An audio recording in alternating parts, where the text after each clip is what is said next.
Welcome to the Tepper School of Business Multimedia Series. For more information on the Tepper School at Carnegie Mellon, please visit us at www.tepper.cmu.edu/multimedia. And now, here's your selected video.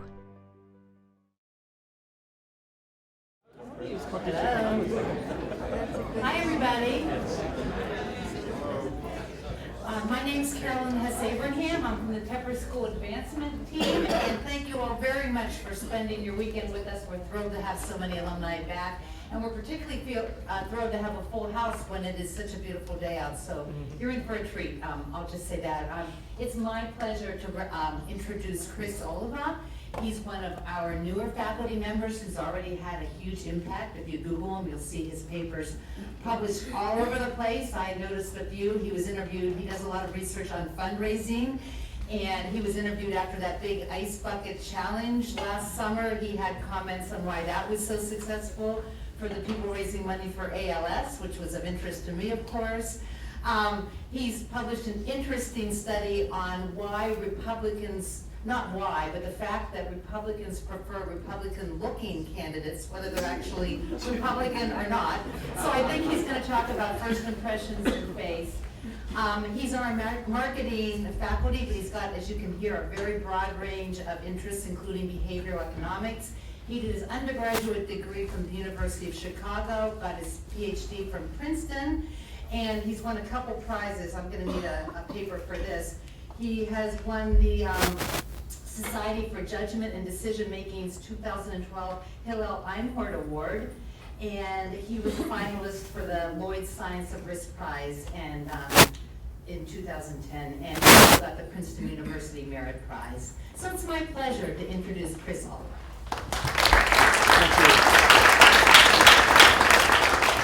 Thank you for this warm attendance. It's a real honor and pleasure to be here. This is only my second year at Tepper, but I've really enjoyed my experience so far. This is actually the class where I teach my daytime MBA section, so I feel very comfortable here, even if they don't. Today I'm going to talk to you about one branch of research I've been doing. I started in grad school with one of my advisors, and it's on face-ism. Now, I probably don't need to explain what face-ism means, but basically it's the same concept as things like, gender discrimination or racism, but where your people are stereotyping others based on the shape of their faces. And I'm going to talk to you about what that implies, the kind of consequences that has, and so on. So we all know that, first impressions are pretty important. They can influence outcomes in life. Here's a comment that and we're often quick to jump to conclusions about other people, right? While this is certainly comical, I want to talk to you about something the impact of first impressions goes beyond just day-to-day sort of interactions, right? Our success and well-being as individuals and as societies depend on our abilities to make rational, enlightened choices about a number of things, like the leaders that we select, the people that we decide to spend our lives with, and so on, right? And we like to think that we make these decisions based on sort of rational, criteria and things that really matter. But I'm going to argue today that all of us actually are susceptible to judging others based on really superficial cues like faces. So as some kind of historical background going back hundreds of years, thousands of years, I'd like to talk to you about, the sort of, another way to call the phenomenon I'll talk about is, I call it the Cleopatra effect. Why do I call it the Cleopatra effect? So Blaise Pascal said many centuries ago, I'll read the French version, le nez de Cléopâtre, s'il était plus court, toute la face de la terre aurait été changée. So for those who don't read French, Cleopatra's nose, had it been shorter, the whole face of the world would have changed. Now this quote is interesting because there's sort of two interpretations. People have sort of derived two meanings from this. One is that Pascal was just saying that appearances shape how we perceive other people and then can affect their outcomes. So Cleopatra was a very attractive woman, and she was able to use this attractiveness to seduce powerful Roman emperors. There's actually another interpretation of this, which is that he was actually saying that Cleopatra, at the time, people had beliefs that certain facial traits were related to certain personality traits. And there was a belief that, for example, the length of your nose told something about how good of a leader you were. This is, back centuries and centuries ago. And at the time of Pascal, these beliefs were pretty commonly held. And so Pascal might also be saying that Cleopatra's, like the shape of her nose or something, made her a good ruler, right? So there's sort of two ways to interpret this. One is that people draw inferences about others' qualities and traits from their facial appearances. And the other interpretation is that people's appearances shape, as a result perhaps of these inferences, their success, their outcomes in life. And in fact, what I'm going to tell you is that both of these are true, that we draw inferences about others, their traits and so on, from the way that their faces are shaped, and that these in turn have a lot of implications for the success.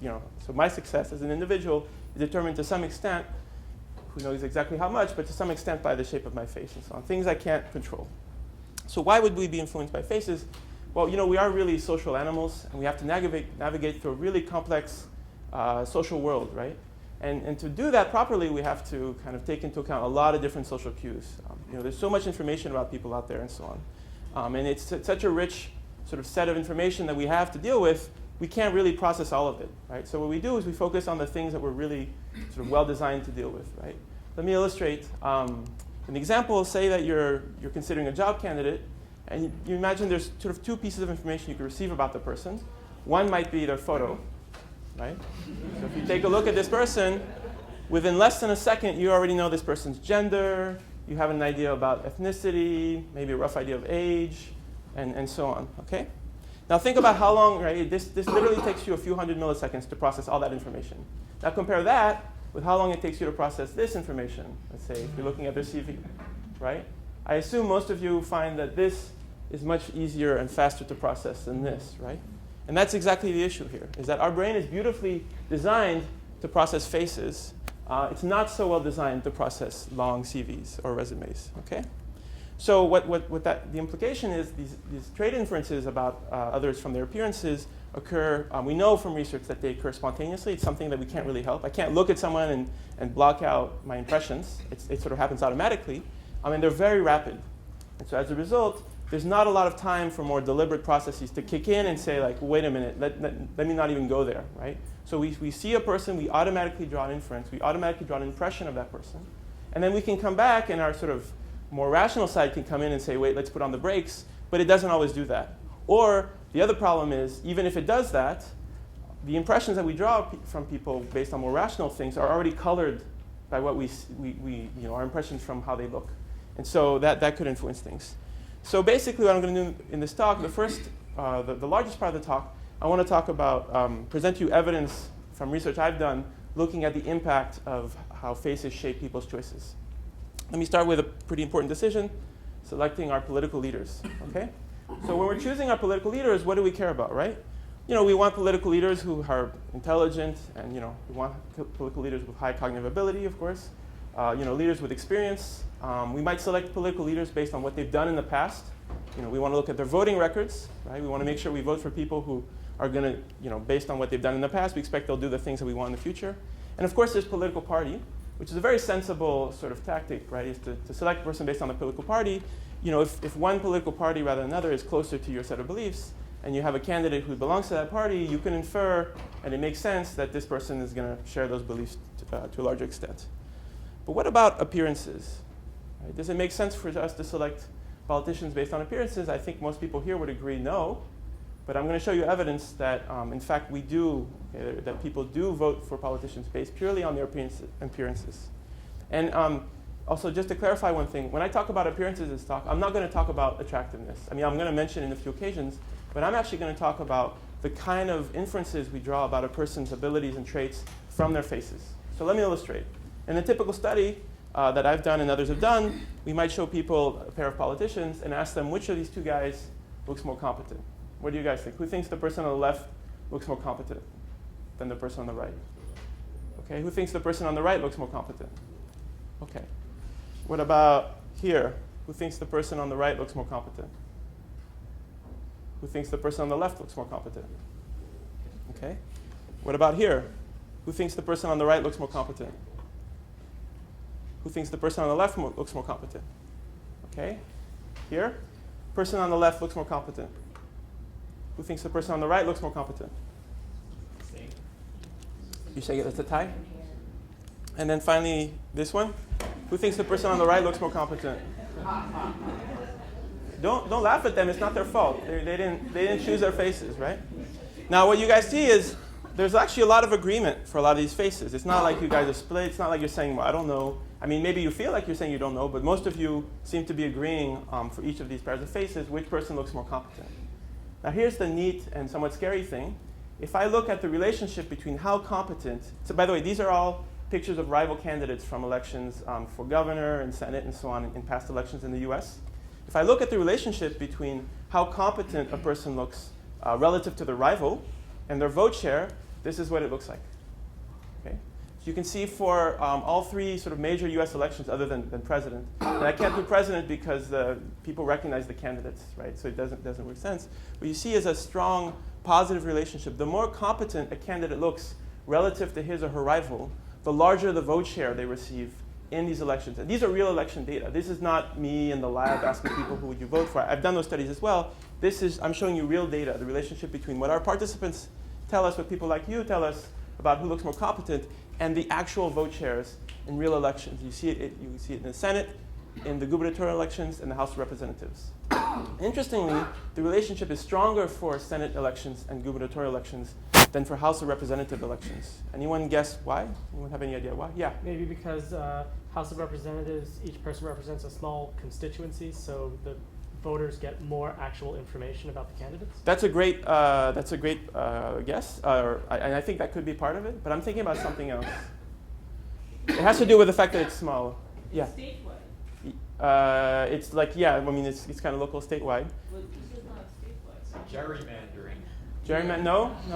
Yeah. I was going to think that for Senate, you're getting older candidates and maybe experience or the appearance of maturity and experience might help sway voters. Yeah, but except that in all these elections, we're looking at the relative amount of sort of facial, competence and maturity, right?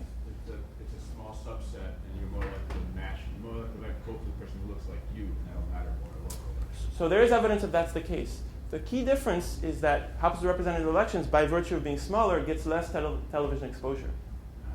Right. The Senate elections, the gubernatorial elections are more important. They get more television exposure, and therefore you see people being more biased by the appearances of the candidates. I'm going to show you more evidence of that. In case you're wondering, does it matter if you're a man or woman running for governor or senator, or so on? It turns out that the relationship is at least as strong for female candidates as for male candidates. So these bars are showing you sort of the weight that people are putting on facial competence. And you see that for female candidates, the looking competent is at least, in terms of deciding their success, is at least as important as it is for male candidates across all three elections. And we haven't just looked at competence, we've looked at a lot of other traits, right? So here's some just rough data. So the first column shows you people's guesses about who's going to win. So the correlation between ratings of competence and participants' guesses of who's going to win, participants' hypothetical choices, who would they vote for, and real election outcomes. And what you can see is that competence is the strongest, facial competence is the strongest predictor of election success. Okay? But there are other things, like looking dependable, self-disciplined. That's a positive predictor of electoral success. But looking disorganized and careless is a negative predictor, of course. Looking calm and emotionally stable is a positive predictor. Okay? But one thing I want to emphasize, and I want this to be clear throughout the talk, I'm not telling you about the candidate's actual competence or warmth or so on. These are the impressions that they convey unintentionally to others. These are the stereotypes that we have about them based on their faces. Okay? Yeah? Did Democrats or Republicans overall come out looking more competent? I think I'd rather walk away from this talk alive, so I'm going to pass on that one. What we're doing actually is we're looking at, in all seriousness, the relative competence. So we show them the pairs of candidates, and we say which one of these guys, because it's mostly middle-aged white guys, sorry, looks more competent. But we have done other studies. It's hard to kind of compare these things. I will show you evidence later about differences between Democrats and Republicans. Yeah? What about the factor of how good-looking the person is? Does that matter? I don't see that. So in all the results I'm going to show you, we're always controlling for that statistically. Okay? So any result I'm showing you of like competence, I'm going to show you some other results. we're doing that after we statistically control for attractiveness. So these are the effects of facial competence above and beyond physical attractiveness. But yes, it does matter. Do I not have it here? Oh, I'm sorry, I don't have it here. Okay. Yes, attractiveness does matter, as you would expect. And being tall also matters. Yeah? It doesn't include also his, where he talks and expresses himself, right? No, It's in only this, facial expression. that's right. No expressions. In this research, we're focusing primarily on facial morphology. Literally, because things like expression and body behavior, these are things you can train yourself to, you can convey, and of course political candidates get a lot of training in this. You can learn to be more charismatic, confident, and so on. I'm looking at literally just the face that they were given by their parents, whether they liked it or not, right? And short of plastic surgery, there's not much they can do to change that, gift or curse, depending on what it is. Now, interestingly, I'm showing you, this is data from the US, but we've found, many others have found this result across a number of different countries. This actually list is a shorter now. Since then, there's been plenty of other studies in other countries. One study I find particularly funny, because I'm a dual citizen of France and the US, is a study done was actually done in Switzerland. And they had Swiss people judge the competence of French candidates for local elections. And they found that Swiss people's guesses, judgments of who looked more competent predicted the French elections. In fact, the funny thing, the kicker for me, is that they had kids look at these candidates. And so because kids, these little kids, like 5 years old to 10 years old, don't necessarily understand politics. So they gave them this cover story about the story of Ulysses crossing on his mission on his boat. And so they're told there's going to be this mission, it's going to be dangerous, and you have to elect the captain of your ship. So which one of these two guys would you rather have be the captain of your ship? What you find is children's preferences for who they'd rather have as a captain predicted the French elections. Okay? That tells you something about French elections. So here's another neat thing. The data I've shown you so far is you can present these faces to people and give them as much time as they want to form their judgments. They typically do it in like 1 to 3 seconds. But you can also do this where you present the photos, boom, and then they go away, and I cover it with this mask. And so you barely get to see the photo, right? But if I do that again, and I ask you guys, okay, I'm going to show you a pair of photos. I want you to tell me who looks more competent, right? Quickly, doom. So who looks more competent? A or B? Who thinks A looks more competent? Okay, B? Okay, I think A kind of wins, but turns out that exposing people to these faces for a very short amount of time, their judgments are just as predictive as if they have sort of any time they want, right? So these are judgments that we form in literally like 100 milliseconds. Okay, 1/10 of a second, we already have an impression of how competent we think a person is, right? Or how warm we believe a person is, okay? And that impression that we form in 100 milliseconds is just as good at predicting elections as giving them, more than 2 times as much time or unlimited time. Okay? So these are impressions that we form very quickly. Now, going back to a point I made earlier, which kind of voters are most likely to be susceptible to these things, right? Well, so there's 2 factors that have been studied that sort of attenuate or make it sort of this bias even stronger. One is political knowledge. So voters who are low on political knowledge, so voters who sort of don't keep up with the elections, maybe don't know what the party's stances are and so on, they show the strongest relationship between facial competence and voting. Whereas voters who are high in political knowledge don't seem to be influenced by that.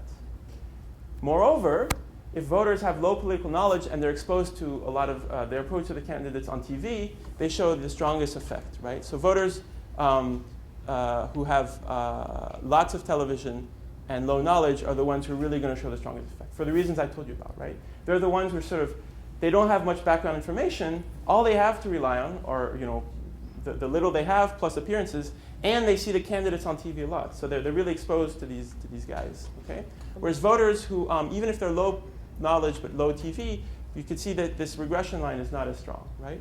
And it's the voters who have high knowledge, whether they have high TV or low TV exposure, are not swayed by these things. Okay, so sorry. How is their level of knowledge gauged? You give them surveys like basically asking them, what do you think about, you can ask them questions like which candidate belongs to which party, which seems like a ridiculous question, but I've known my share of people who mix up candidates and parties. And honestly, if you gave me 2 candidates from a state that I'm not familiar with, I would have no idea who's who, right? But actually, these are questions about their local politics, so you might think they should be more informed. So they ask them a wide range of questions to get an idea of like how how informed they are, how much they know what's going on, and so on and so forth, how much they keep up with politics. Is there a gender bias too? I mean, we found the effect is just as strong for men and women. You do find interactions between the gender of the candidates and the gender of the person, but these actually, on ongoing studies, the results I would say are mixed, right? So our findings from our research suggest that the results are very similar for both types of gender, whereas other people have argued it also depends on the trait. Like women might be more reactive to certain kind of traits than men and so on. Yeah? I know there's correlation between tallness and height Success. in men. What is true of women? Because Why is it I'm not true? short, Yeah. and tall women, my initial impression is they fuck me. I mean, it's totally not there, but they're way taller than I am. Well, on behalf of all tall women, I apologize. Not that I'm a tall woman. I don't know. My expertise is more on faces. I don't really do. I know the work about height. I know that there is evidence that when it comes to, for example, presidential candidates tend to be taller than the average person. CEOs tend to be taller and so on. So there is evidence that being tall helps you get to these leadership positions. But my focus has been on the shape of the face, irrespective of height. So I've talked to you guys about, sorry. One question on this, the high knowledge, so do they don't have same interpretation when they look at the face, or they just don't listen to what their impression is saying and the knowledge takes over? So, For the knowledgeable voters? I think what's going on, based on again, other research, is that they come into the race with knowledge about the candidates before they see them. So they're sort of the reason-based, their impressions based on actual political knowledge is the first impression they have. And then they might see the person's face, but they know to like subdue that, if you will. Whereas voters who don't have high political knowledge, the first exposure they might have to a candidate is the person's face. Then they draw this impression about the person. They might acquire some political knowledge down the road, but they might already be influenced. Okay? And I'll show you that even in the next set of talks, I'll show you that even for something which the voters know factually about a person, they can still be influenced. Yeah?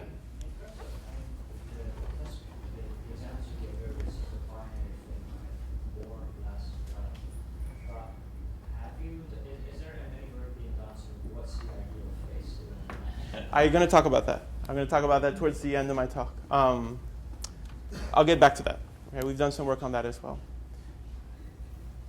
Yeah? Do you actually measure the error? The error? Right. So the predictions are not necessarily wrong, right? So is there a way to say, well, how actually quantifying the bias, the error in the prediction? I'm going to talk about that. I'm going to talk. Actually, the next slides will inform that a bit, and I'll talk about the question of accuracy and validity. Yeah. So we're talking about face here. Are there any specific elements of the face? Talk about that. Sorry, guys. Can I make a request for these kind of big questions? Let me get to the end of my talk, and if I haven't answered the questions, then like you can throw them at me simultaneously. Okay. So getting to address this to some question, these questions about like facial competence and so on, it's really hard to say voters are wrong. I mean, we don't have a good way of measuring competence objectively, right? And of course, we all believe our favorite candidate is more competent than the rival, but that's obviously subjective to some extent. So what about a trait for which we have, we can know objectively where a candidate falls? For example, political party. Right? We can say this candidate is associated with the Republican Party or this candidate is associated with the Democratic Party. How does that influence their success, right? So what we've done is we did a study very similar to what I showed you before, but here we showed participants the pictures of the candidates and they had to guess their political party. So let me see how you guys do. So what do you guys, so these are rival candidates in elections. One of them is a Republican, one of them is a Democrat. I'm only showing you elections with a Republican versus Democrat. So so the question here is, who's the Republican? Who thinks the guy on the left is a Republican? Okay, who thinks the guy on the right? It's the guy on the left. Okay. How about here? Who thinks the guy on the left is a Republican? Okay, who thinks it's the guy on the right? It's the guy on the right. Okay. How about here? Who thinks it's the guy on the left? Guy on the right? Guy on the right. How about here? Guy on the left? Guy on the right? Guy on the left. And then one last trial. Who thinks it's the guy on the left? Guy on the right? It's the guy on the right, right? So what you saw is that for some of these, there's definitely a lot of agreement. I mean, most people seem to fall on one side or the other. But as you can also see, there's nobody, it's not unanimous. And also, as you can see, you guys aren't always 100% right. So people can look deceptively Republican or deceptively like a Democrat, right? No, but what I mean by that is there's Democrats who look stereotypically like Republicans. And there's Republicans who, for whatever reason, look stereotypically like Democrats. And you know what happens to their vote shares? This is what happens. Right? So if you split the data, so these are real elections, and I'm splitting by the left-leaning states, so states where they tend to vote for Democrat president, and right-leaning states. You see that in right-leaning states, the more, so I'm actually showing you data for the Democrats, right? Because these are which one of these two looks more. So focusing on the Democratic side, the more a Democratic candidate looks Republican, the larger that person's vote share, even though they're actually a Democrat, right? And this is weird because when you go to elect a candidate, you see their party on the ballot. There's no like, I wonder what this guy is. He kind of looks like Republican. No, it's right there on the ballot. But what people are saying is like, well, this guy, he says Democrat, but he sure looks like a Republican, so I'm going to vote for this guy. Interestingly, in left-leaning states, you don't see this relationship. I was expecting it when I did the study to see this kind of, I would be showing you a V-shaped result, but you don't see that. Okay?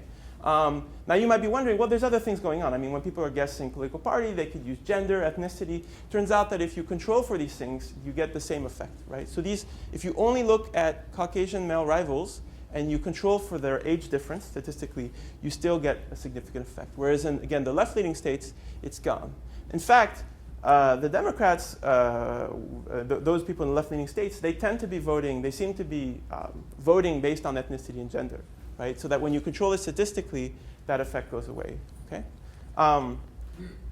And so the next question is, why is this happening? What is it about right-leaning states versus left-leaning states? Right? So it could be something about the environment. Right? It could be that in right-leaning states, maybe they have more television exposure, right, that we talked about, or maybe something like this. Or it could be something about the individuals.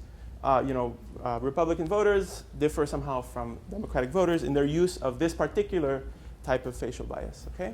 So to tease that apart, we did a follow-up study. So the study I told you about, we had people try to guess which candidate was the Republican or the Democrat, and we looked at the correlation between that and their votes. I showed you that.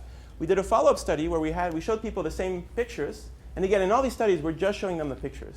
I should also reiterate that we always ask people, do you recognize one of these guys? Whenever they say yes, we toss out that data, okay? So we're only looking at data based on sort of not recognizing people, okay? We did another study. We showed them these two photos, and we just said, with only based on the photos, which one of these two guys would you vote for hypothetically? Okay, we gave this to a large sample of participants online, and here's what you see. We essentially replicate the results. Participants who identify themselves as Republican show a strong correlation between their likelihood of how stereotypically Republican a person is and their likelihood of saying, I would hypothetically vote for this person, whereas left-leaning participants don't really show this result. Okay? Now again, that could be due to a lot of things. So we break it down. So what you see is that participants who identify with the Republican Party show this strong correlation. Those who identify with the Democratic Party or who voted Democrat do not. Okay? Now, what about, maybe because it has to do with the state they're from. So we can break it down by the state that they resided in or the state that they grew up in, and that has no effect.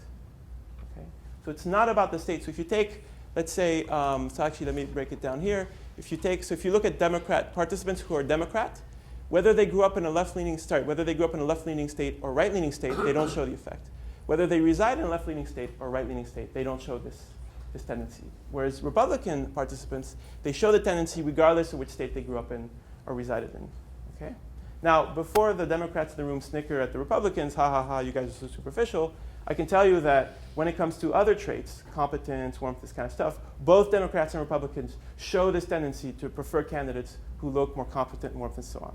So this is this difference between types of voters is peculiar to what we call these political facial stereotypes about how stereotypically Republican or Democratic a person looks like. But it's not a generalized thing. It's not that Republicans just kind of vote with faces and Democrats don't. It has to do, and I didn't expect this at all, it has to do with this one dimension. For all the other dimensions, they both show this tendency to be sort of biased by facial appearances. Okay? Yeah? If you go back one slide, and it's been a while since I've had statistics, I apologize, but is that R value really that significantly different? And I don't know, I mean, for you to say you're drawing a lot of conclusions on the Republican side? That is statistically significant, absolutely. Yeah. What I'm showing you here, and sorry, I'm rushing through these. Sure. Whenever you see these asterisks, so one asterisk, I guess I don't have the thing, means it's significant at the 0.05 level, which is the classic sort of standard. 2 is 0.01, so even more significant, and 3 is 0.001, less than 0.001. So these are statistically significant. Yeah. I can also tell you, by the way, more recently I've looked at data on when voters exit the polls, and you ask them who did you vote for, right? And what you find is that you find the same results, that voters who are and they ask the voters also what's your political party. Voters who identify with the Republican Party or a right-leaning party, what they report having just voted for, or their intention to vote, correlates with how stereotypically Republican the candidates look. So even at the level of like individual elections, you see this. I had other questions. Yeah. Did you use any data from the 1960 election, which had a lot to do with that? No, that's, yeah. You mean you're talking about the Kennedy versus? Kennedy versus. Yeah. One had a shade, one didn't. That's right. So that's a classic example of where faces kind of influence people, right? So in this classic election, which was the first televised election, right? See, but at the time, some U.S. citizens didn't have TV, some did. So some people saw the election on TV, some saw it on the radio. Now, Kennedy was this dashing young, candidate, and Nixon was, I think he was really sick, and he was looking kind of pale, and he refused to wear makeup despite his advisors. Air conditioner down and made it hot so he would sweat. Oh, okay. I didn't. Okay. Well, the Democrats were sneaky on that one. So those people who saw the televised elections thought that Kennedy won the election, but those who only heard it on the radio, couldn't see the faces, thought that Nixon won the elections, right? Now, that's not necessarily because Nixon's actually the better debater, and someone pointed out to me recently that Kennedy had this thick Bostonian accent, and at the time it wasn't exactly, the stereotype of a Bostonian accent wasn't exactly correlated with like intellect in people's minds, right? So those who only heard the voice were focusing on this guy's Bostonian accent. They thought, oh, this guy's not that good. Those who only watched it on TV were focusing on his handsome looks, were thinking, wow, this guy's really good, right? So I want to talk to you now about other types of leadership selection. So I've talked about politics. So I've done a study where we had people try to guess, we showed people pictures of leaders, okay? And when I say leaders, there were 4 domains. So business leaders, so faces of Fortune 500 CEOs. Are there any in the room by any chance? That's okay, you don't have to reveal yourselves. Military leaders, so people who are 2, 3, or 4-star generals. Political leaders, so I looked at elected governors. So these are all successful leaders, right? And sports leaders, football coaches from college and NFL, okay? And what I had people do was I would show them pairs of photos. So they would see, so these are actually 2 different trials, right? So here's a trial where they have to guess which one of these guys is a sports coach. And here's another study or another trial where they're saying which one of these guys is a military general. And you can see I've cut everything out, so all they see is the face, okay? And so they're trying to guess so these are all successful leaders. They're trying to guess what domain does a leader belong to based on their face. So they first make their guess, then when they're done, they rate how confident they are. And finally, we ask them if they recognize a person. So if they do, we take out that data. And this is a bit detailed, don't worry about it. Basically what we did all possible pairings, right? So we'd have where they're trying to guess the business leader, and he's paired with a military leader, political leader, or sports leader, or where they're trying to guess the political leader paired with all these kind of guys. I'm just showing you this quickly. If you look at how well they did, they were actually better than chance. These diamonds represent their accuracy. 50% would be chance. You can see that for business leaders, military leaders, and sports leaders, they're able to guess better than chance the domain that the person belongs to. They're able to identify accurately, above chance, what kind of a leader a person is. Even though, again, the pictures I showed you are pretty limited in the information, right? Obviously, if they saw the military badge, that would be easy, right? So we're taking that away. But what's interesting is if you ask them how well they thought they did, they totally underestimate their performance. Another interesting result is that Political leaders, let me see where the P's, yeah, they're at chance at guessing them. Anyone have any idea why the political leaders, we can't seem to identify them compared to other leaders, but the other leaders seem to stand out? Any guesses? Yeah. Because we don't actually have competent political leaders. I won't comment on that. Yeah.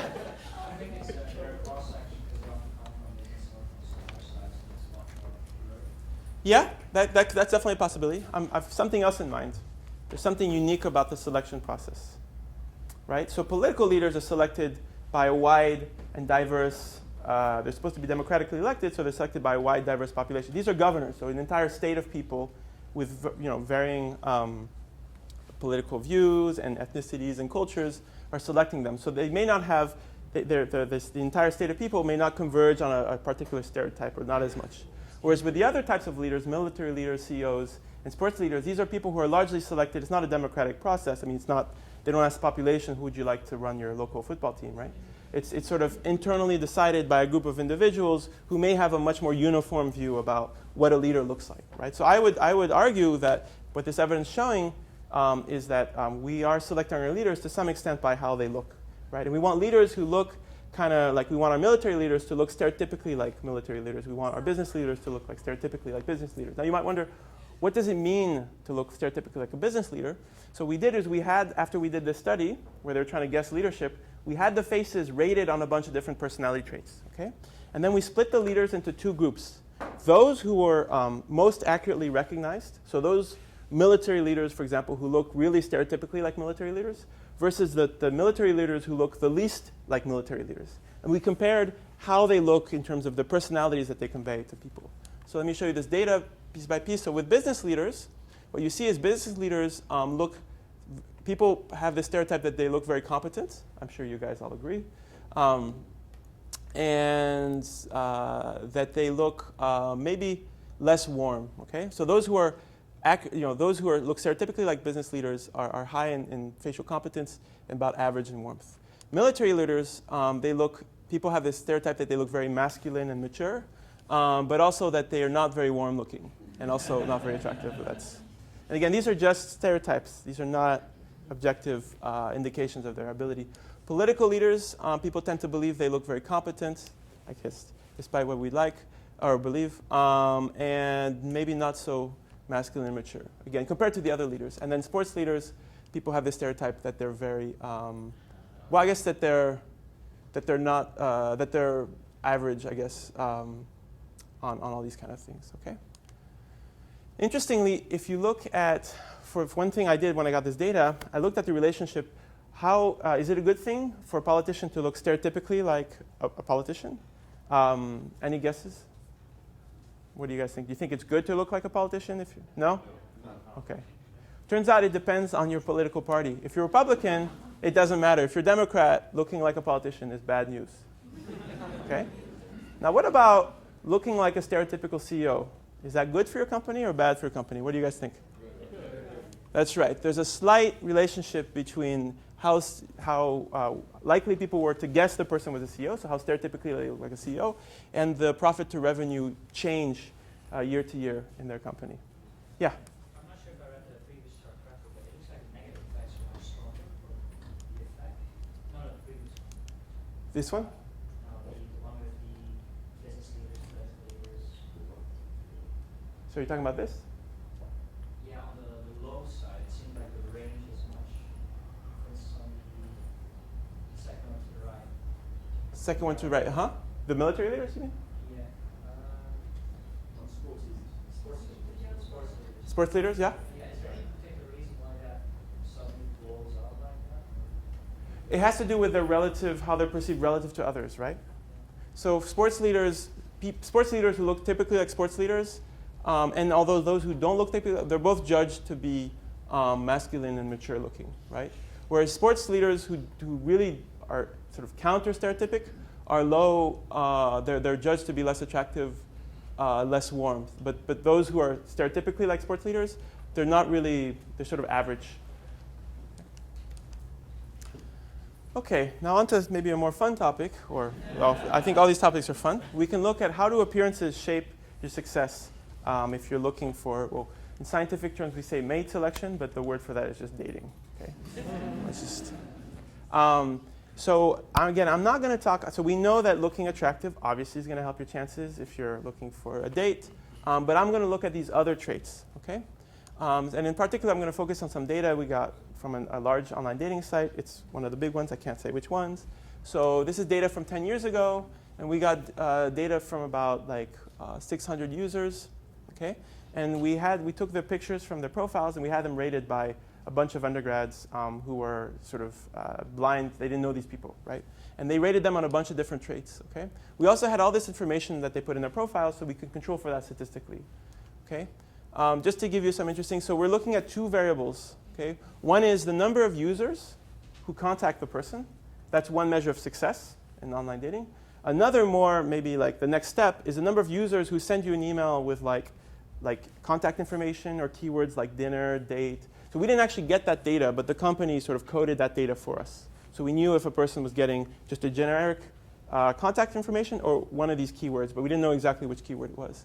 And one thing you can see right away is that guys are losers compared to women, right? So women receive between like, some women get like 1,000 people contacting them. With guys, you know, if they're really successful, they're like 20 to under 30, right? It's not actually that guys are total losers. It's just like even in the year 2000, when was this, 2003 or so on, it's still the case that men are supposed to be the ones who take the initiative. Okay. So what we did was we basically showed people pictures of this. I'm just showing you me and my co-authors. We showed them pictures of each person, and they would rate, for example, how competent is this person, and they would type in a number. Then they would go to the next trial, how competent is this person, and they would only see the picture, right? And they would do this, and we did it for a bunch of different traits. So here's what. Now I'm going to show you the relationship. Let me start with the guys. For a guy, what kind of impressions is going to make you more successful? Okay, and I'm showing you the relationship between looking like these various things, controlling for attractiveness. So again, it's with the bars I'm going to show you, these are correlations. It's above and beyond the effect of attractiveness. So what you see for guys is that looking emotionally stable, likable, extroverted, and so on, that's a good predictor of success. The more extroverted you are as a guy, the more successful you're going to be in the dating site. Okay? Whereas looking like self-disciplined, competent, and so on doesn't predict your success. Now you might be like, well, that's kind of weird. I think what's probably going on is women, if they want to know how competent and successful you are, they're going to look at your education level that you report. They're going to look at your reported income, and they're hopefully not going to believe it, but they're going to look at it anyway. Now that's for the guys. Now what do you think it looks like for the women? Yeah, sorry, do you have a... I guess for me it would be the self-discipline, ambition kind of thing. So for the women, how can I say this?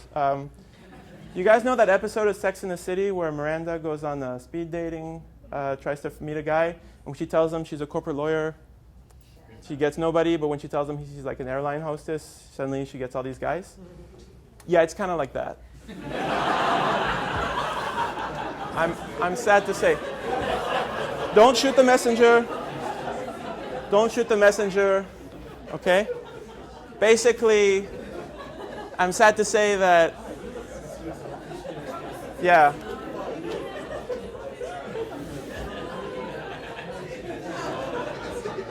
I'm just reporting the data. I'm not. I don't know what to say. On behalf of all guys, I sincerely apologize. I'm sure all the guys in the room are like, I don't do that. These guys are crazy. What are they talking about? Right. So now a lot of these traits, as you can imagine, kind of lump together, right? So what we can do is we can basically, these traits kind of form two core factors. One that I call the smart serious trait, which unfortunately women don't seem to benefit from, at least at picking up low-life guys, and the fun outgoing trait that guys seem to benefit from.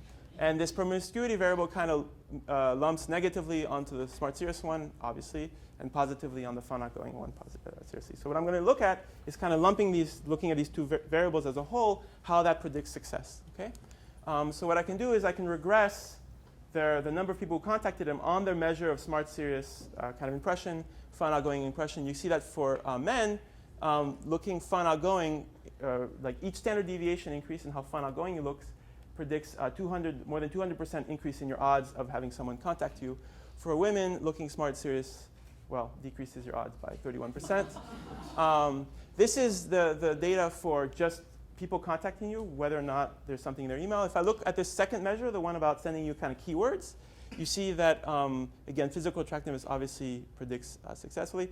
So for women, unfortunately, again, looking smart and serious, negative.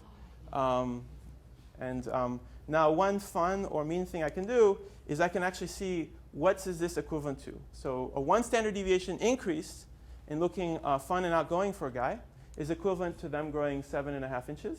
I'm talking about height. Just to be clear. It's equivalent to getting a $32,000 raise. And it's equivalent. Yeah, this kind of height. Vertical. And it's equivalent to 1.5 standard deviation increase in attractiveness. So it's actually more powerful than attractiveness. For women, a 1 standard deviation increase in looking smart and serious is equivalent to gaining 46.5 pounds. Sorry, I'm not in this data. I'm just reporting. It's equivalent to a $27,000 salary cut, and it's exactly equivalent to attractiveness. So one standard deviation increase in smart serious is like a 1 standard deviation decrease in attractiveness. It's exactly equivalent. Okay. So now the question of what makes a face. This was a question you guys had. What makes a face look competent? So on. Yeah. All the dating information, was it only heterosexual couples? Yes. Yeah. Yeah, I'm only looking at, I should also mention, maybe this will make you feel better, it's the actual data set is huge, so I looked at 18 to 25-year-olds, right? So, you know, those kids, what the hell are they doing?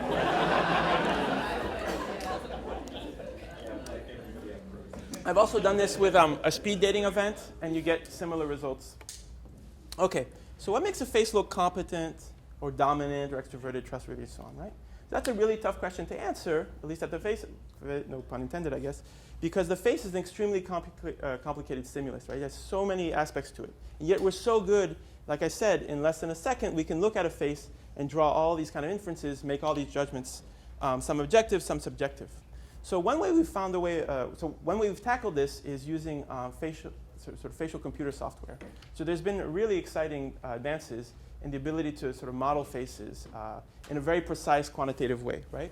So basically now you have these wonderful application software out there where they can literally take a person's face and represent it in this kind of computer software, in this kind of n-dimensional space, okay? So then what we can do is we can generate like hundreds of these faces in a computer, like randomly generated faces. We can have them all rated on, let's say, like take 500 faces and rate them on competence, for example, okay? But we have those faces described perfectly. We know quantitatively all the aspects of these computerized faces. So we can see what do all the faces, these computerized faces that are rated high on competence, what do they have in common? Versus the faces that are rated low in competence, what do they have in common? And when I say in common, I mean literally, like mathematically, quantitatively, how do you adjust these vectors? Okay, so we can literally take, we can look at a face and make, I could take, let's say, one of your faces, upload it to the program, and I can make a sliding bar that'll make you look more or less competent or more or less extroverted. I can also take your face and have it evaluated, okay, based on what the computer program would say. So for example, we could take a starting face. So here's what faces that are designed based on the program to look more competent versus less competent, more dominant versus less dominant, more extroverted versus less extroverted, more trustworthy versus less trustworthy. And the ones in the middle are the starting face. So we start with these randomly generated faces.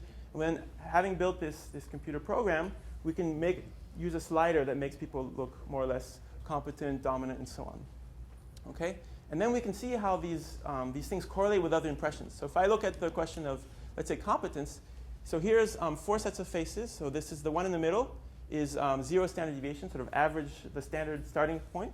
And then I can increase their competence by 2 standard deviations or 4 standard deviations. You can see what happens. As I increase competence, facial competence, again, not objective competence, or I decrease it, okay? What you find is that facial competence correlates with, and maybe this is something you can recognize based on your own, it correlates with attractiveness. So looking more attractive the more attractive you look, people tend to think you look more competent. It's negatively correlated with baby faceness. So having a baby face kind of, big round face and eyes and so on, big eyes, that unfortunately people have this impression that it looks less competent. And it's also correlated with masculinity. And it's interesting here because for men, the more masculine you look, the more competent people perceive you to be. For women, it's an interesting U-shaped function. Okay? So for women, looking too feminine, okay, unfortunately our society has this negative stereotype about women and competence. So looking too feminine, people tend to think a person looks less competent. But also looking too masculine, they tend to think she looks less competent.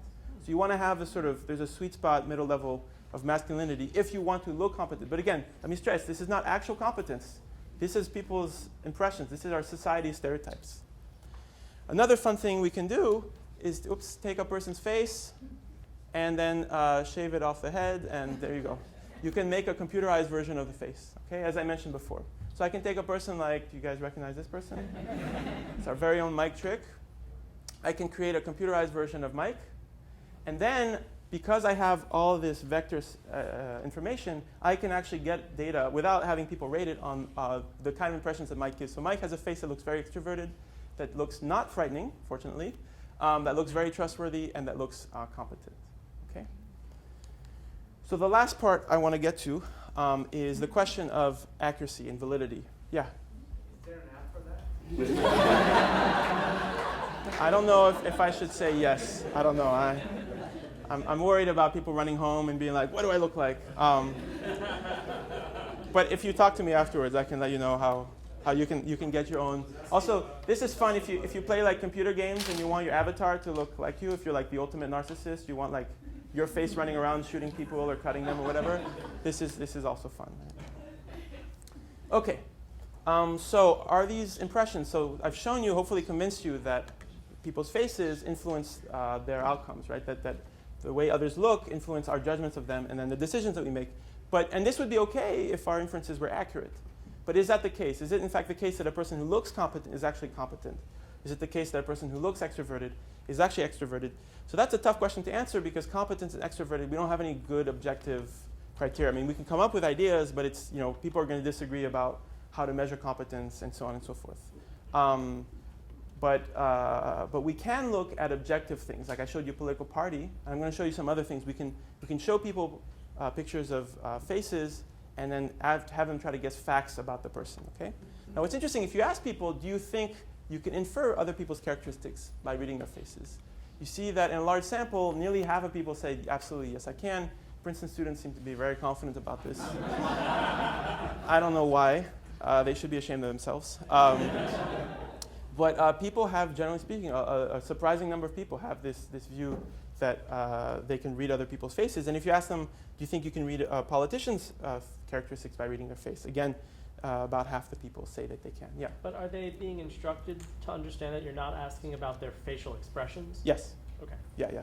No, this is, and studies, several different studies have been done in Israel. There was one study done in Israel back in 2000 where they found something like 70% of Israelis were like, oh yeah, I can see a person, I can totally tell you, like I can figure out things about a person just based on their face.